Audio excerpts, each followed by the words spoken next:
contract for 2026. Caitlin Clark, Aaliyah Boston, Michaela Timpson, if Stephanie White will decide to play her. The most athletic player on this team, I will continue to say. Some others like Lexi Hull, restricted free agent, Sophie Cunningham, unrestricted free agent, have indicated their interest in returning to the Fever, and Kelsey Mitchell, unrestricted free agent, is the Fever's #1 priority in free agent. Imagine this. You just finished the best season of your career. You're top 5 in MVP voting. You made the All-WNBA team. And you're the heart and soul of a franchise that finally has a real shot at a championship. This is the moment for a triumphant social media post, thanking the fans, shouting out your teammates, and building hype for the next year. But what if the post you make instead sends chills down the spine of your entire fan base? What if, buried in a cryptic, poetic message, is a decision that could tear everything down? This isn't hypothetical. This is a reality facing the Indiana Fever right now. And it all revolves around one person, Kelsey Mitchell. Her latest move online wasn't a celebration. It was a warning. And if you know how to read between the lines, she just told everyone she's already halfway out the door. Finals. I think I can do about 85%. I think they win the WNBA championship this year. They would have just won it. Okay? Well, I mean, that team, that Indiana Fever team that was made up of hardships and you know, somebody referred to it as the hospital fever team.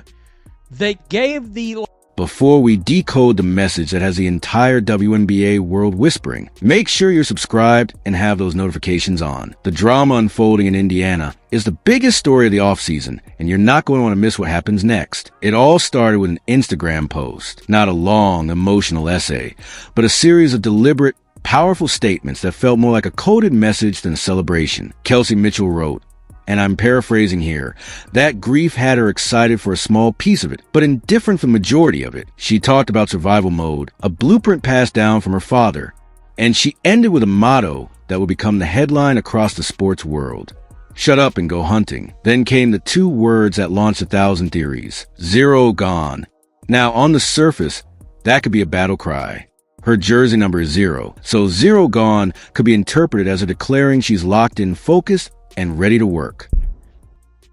We don't know what it means. We don't, you know, I mean, you would need some kind of code buster.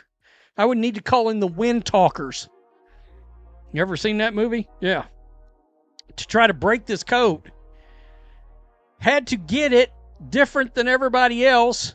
Grief had me excited for a small piece of it. Indifferent for the majority of it. Charged it all to the game. Ain't no life jacket come from me, word to him. But when you dissect the entire post word by word, the context surrounding those 2 words paint a completely different and far more alarming picture. The most psychologically telling word in that entire post was indifferent. Think about the sheer weight of that word. She just had her most successful individual season ever, putting up career-high numbers on a team that was the absolute center of the basketball universe, drawing record crowds and unprecedented media attention. And yet, she describes her emotional state as indifferent for the majority of it. That is not the language of someone who is emotionally invested in running it back with the same group. That is a language of someone who felt disconnected, even during her own peak performance and the team's rising success. Real high in the MVP voting, all WNBA team, and of course, she scored out of her mind. With Caitlin Clark being out of the lineup, she got a few more shots, her scoring went way up, and of course, she benefited from that. Now, she's putting messages on her Instagram. We'll look at it in just a second. After we get past Chloe Peterson talking. It hints at a deeper dissatisfaction that stats and wins couldn't cure. And here's the most crucial part, the part nobody in the mainstream media is talking about. In that entire message, she never said, "See you next season." She never said, "Thank you, Fever fans." She never used the words that every player who genuinely plans on returning uses. We, or our team, or this journey isn't over. Her message was entirely centered on I and me and my survival. It was a stark statement of individual perseverance, not collective team building. This wasn't a post for the Indiana Fever organization or its supporters. This was a personal manifesto from Kelsey Mitchell, a signal that her primary focus was on her own path, her own career, and her own survival, regardless of the jersey she might be wearing next. They can only do what they can do in the moment. Stephanie White said, so that's the focus. You get exhausted if you start thinking about the what ifs and what can happen. Yeah, but that's your job to do exactly that. Right now.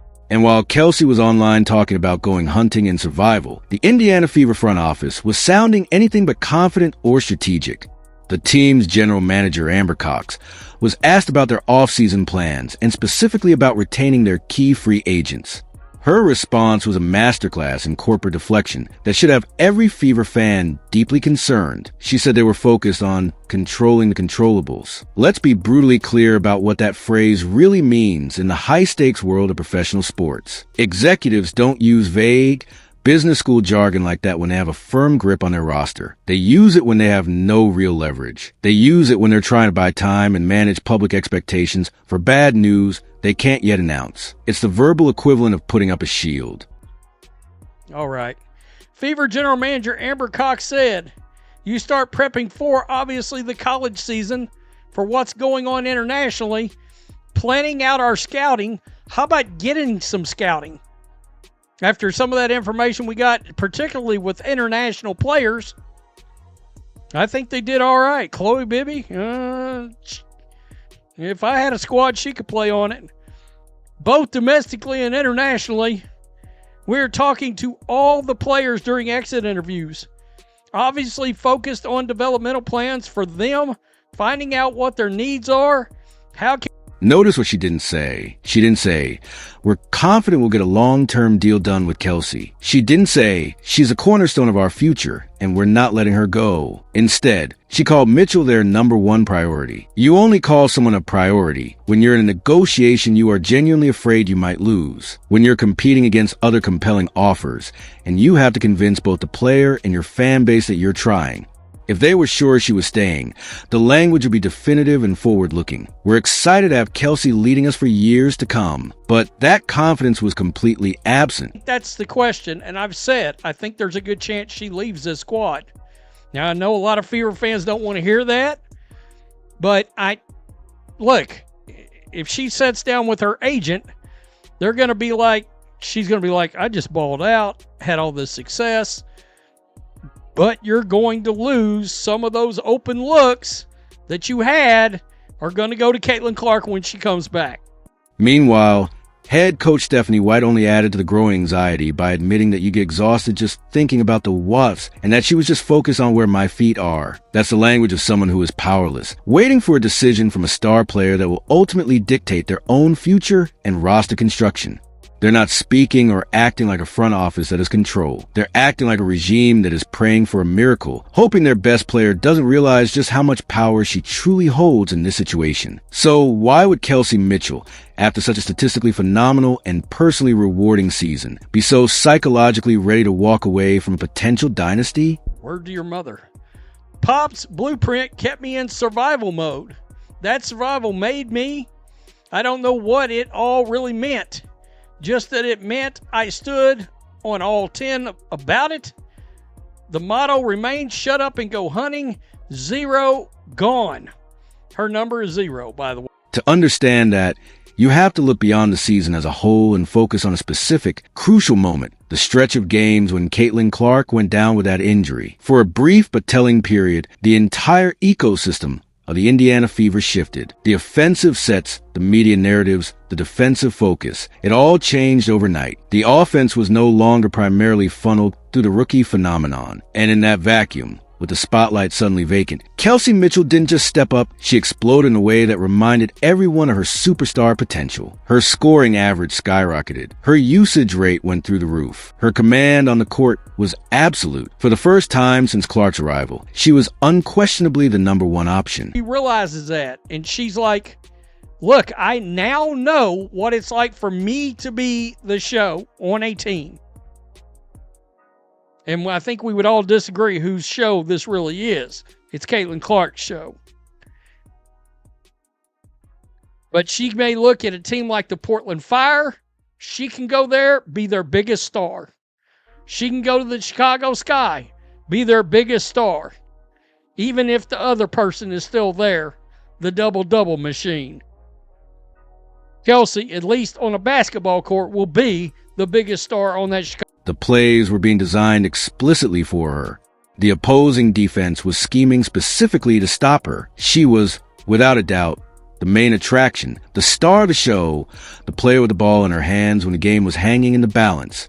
And that specific feeling, the feeling of being the undisputed centerpiece, is incredibly powerful and, for a competitor of her caliber, utterly addictive. It's a feeling she hadn't truly been able to savor since before Clark's arrival made her the co-pilot. And it's a feeling she may no longer be willing to voluntarily give up. Let's be fair. She sacrificed part of her game, her usage rate, and her personal spotlight for the good of the team's overall development. And she did it beautifully and without public complaint.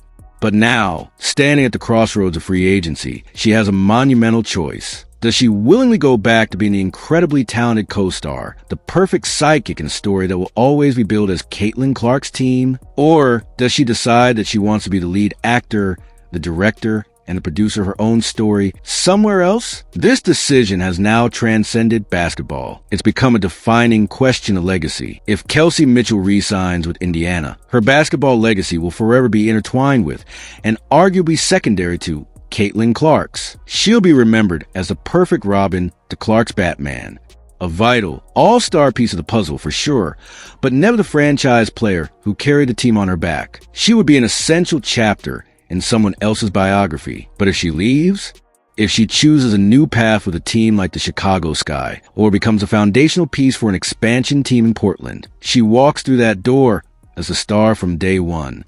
The face of the franchise, the player whom the entire marketing campaign is built around, the one whose jersey hangs in the front of the team store. In that scenario, her successes, her MVP caliber nights, and her playoff runs would be her own.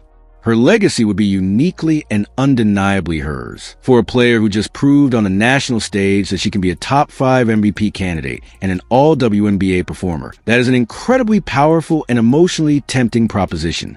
You can be sure her agent is having that exact, direct conversation with her right now. The pitch is simple. You've done everything they've asked. You've been the ultimate professional and the perfect teammate. You've now proven, beyond a shadow of a doubt, that you could be the number one option on a winning team. Now, the question is, do you want to be someone's sidekick for the remainder of your prime years? Or do you want to go out and build your own empire, cement your own legacy, and be the sun around which an entire organization orbits? And make no mistake, rival general managers are not just watching this drama unfold. They are actively preparing to exploit it. They've read the same cryptic Instagram post. They've heard the same whispers about indifference. And they are already lining up, ready to present Kelsey Mitchell with the alternative reality she might be craving. Let's talk specifics. The Chicago Sky, after trading away a star like Kalia Copper, are in desperate need of a dynamic, proven, and marketable scorer who can take over games and become their new identity. Kelsey Mitchell would instantly walk into that locker room as their best and most explosive offensive weapon, the go-to option in every clutch situation. Then there's Portland, an expansion team hungry for an identity. What better way to launch a new franchise than with a bona fide, all-WNBA level star in her prime? As the cornerstone of that new organization, Mitchell would be given the keys to the entire kingdom. She would be the veteran mentor, the vocal leader, and the undisputed star from the moment she signs a contract. Here's a critical part that Fever fans need to understand. Both of these teams and others can offer the exact same maximum contract that Indiana can. The financial offer will be identical. So this monumental life decision will not come down to money. It will come down to role. It will come down to legacy. It will come down to that raw, addictive feeling she briefly experienced when Caitlin Clark was out of the lineup. The feeling of being the absolute center of the show, the main event, the reason people buy a ticket.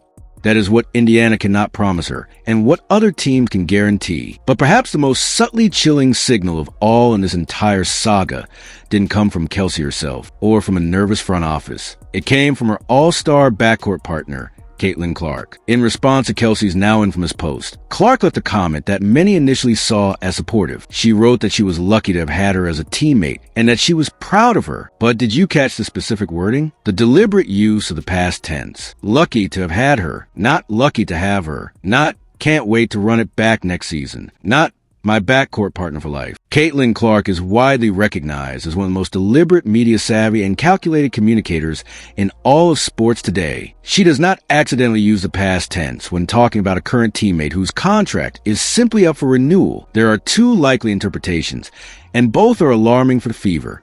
Either Clark possesses inside information that the rest of us don't, perhaps from private conversations indicating Kelsey's mind is made up, or she is, like the rest of us, reading the same ominous social media signals and has already begun to mentally and emotionally prepare for the reality that her prolific backcourt partner is gone. There's a layer of respect in that past tense comment, an unspoken understanding that sometimes a great player has to make a business and personal decision that's best for their own career and peace of mind, even if it's not the best basketball decision for the team they're leaving behind. If Kelsey Mitchell does leave, the fallout for the Indiana Fever will be catastrophic. A chain reaction of failures that would set this promising franchise back years. This isn't just about replacing 20 points per game on a stat sheet. That in itself is a daunting challenge, but it's the most surface level of their problems. This is about losing the perfect complementary player, a rare superstar whose specific genius was her ability to operate at an elite level without dominating the ball. Kelsey Mitchell is one of the best off-ball scorers in the entire world. Her game is a perfect symphony of motion and instinct. She thrives in the spaces that Caitlin Clark's playmaking creates, using screens with razor-sharp precision and possessing a lightning-quick release that punishes defenses the second they dare to help off of her. She spaces the floor perfectly for Clark, forcing defenders to stay attached to her and preventing them from clogging the lane or double-teaming the rookie phenom. And when closeouts are inevitably late, she doesn't just settle. She attacks closeouts with devastating downhill efficiency that puts immense pressure on opposing rotations. Finding a player on the open market with that specific, elite, and selfless skill set, who is also willing to accept a definitive secondary role, is nearly impossible. It's the white whale of roster construction. Most other elite scorers available in free agency are stars who need the ball in their hands to be effective. They're isolation players, pick-and-roll maestros, who operate best when the offense is run through them. They won't be the primary option, the one who dictates the flow and takes the lion's share of the shots. Inserting a player like that next to Caitlin Clark would be a disaster in the making. It would create a constant internal tug-of-war for possession, stifle ball movement, and lead to stagnant, predictable offense where two stars are taking turns instead of playing together. The Fever front office would be forced into an impossible choice. Either try to force a square peg into a round hole, hoping a ball-dominant star can magically transform into an off-ball specialist, or completely overhaul their entire offensive system that they painstakingly built all season to maximize their two-guard attack. And let's talk about the intangibles that leave with her. The chemistry that this team spent an entire grueling season building through early losses and a late season surge would vanish overnight. The nonverbal communication between Clark and Mitchell, the understanding of where each other would be on a broken play, the trust that a pass would be delivered and a shot will be made. That cannot be purchased or quickly taught. It's earned through shared experience. Furthermore, Mitchell's departure would fundamentally change how defenses scheme against the Fever. Right now, opponents have to pick their poison. Do they sell out to stop Clark and leave Mitchell open? Or do they play Clark straight up and risk Mitchell going for 30? Without Mitchell, every defensive game plan becomes simple and brutal. Blitz Caitlin Clark with double teams every single time she crosses half court. Force the ball out of her hands. Make anyone else on the roster beat you. Without that lethal second option, that anyone else is far less likely to do so. The ripple effects are endless. Aaliyah Boston would see her driving lanes clogged because help defenders wouldn't be afraid to leave a less threatening perimeter player. The entire offensive ecosystem would collapse. The championship window that seemed to be swinging open, fueled by the most exciting young core in the league, would suddenly and violently slam shut. The Fever wouldn't be a piece away. They'd be back to square one, building around Clark and Boston, but without the catalytic engine that made the entire machine run smoothly and efficiently. They would be a team with two brilliant cornerstones, but no blueprint, searching for a missing component that they once had and foolishly believed was replaceable. The front office's failure to retain her would be a declaration that they are not a serious championship organization, but merely a developmental team that stumbled into greatness but lacked the competence to keep it.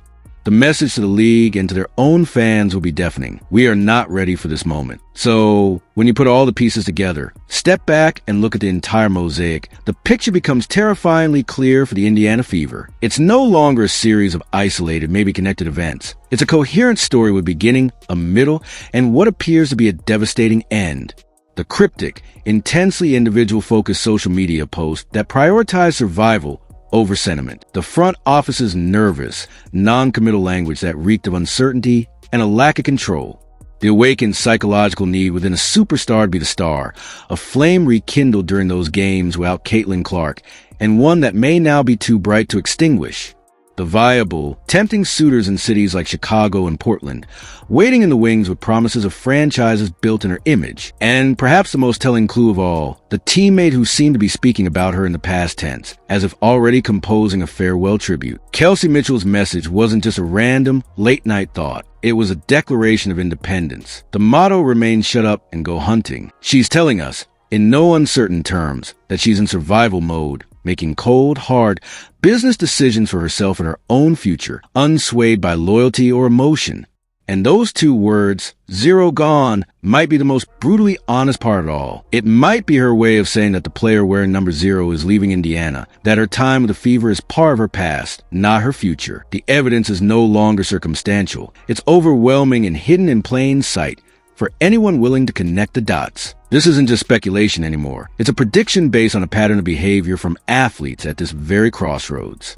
We've seen this movie before. The star who quietly desires a larger role, the cryptic messages that precede a major announcement, the front office that can't quite look the media in the eye and give a confident answer. The script is playing out exactly as it has with so many other franchises who learn the hard way that you cannot take foundational pieces for granted.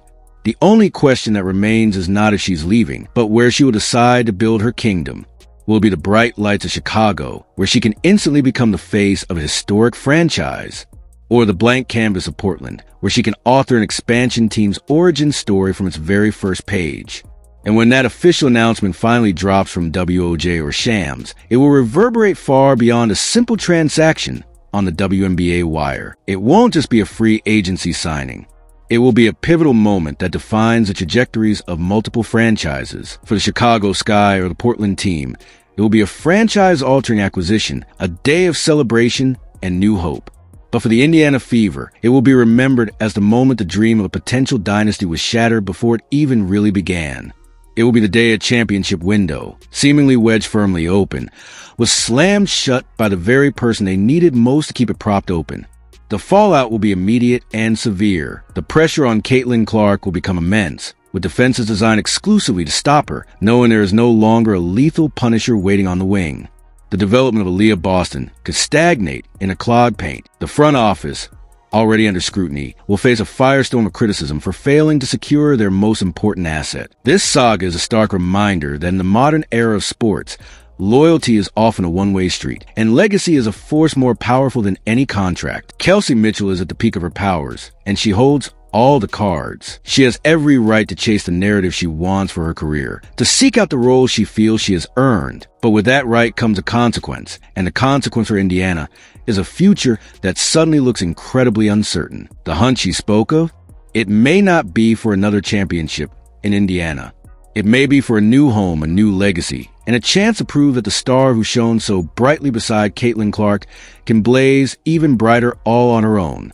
What do you think? Is there any real, tangible chance Kelsey stays in Indiana, or does all this evidence point to a departure that has become inevitable? Do you believe the Fever front office has a secret plan to convince her, or are they truly just hoping for a miracle? Let me know your thoughts, your predictions, and where you think she'll end up in the comments below. The conversation around this is just as fascinating as the story itself. And if you found this deep dive into the high-stakes drama gripping the WNBA fascinating, if you appreciate content that goes beyond the basic headlines and digs into the psychology and strategy behind the scenes, then do me a huge favor and hit that like button. It really helps the channel. And subscribe for more breakdowns just like this one. We cover the stories others miss and break down the drama that defines the game. Thanks for watching.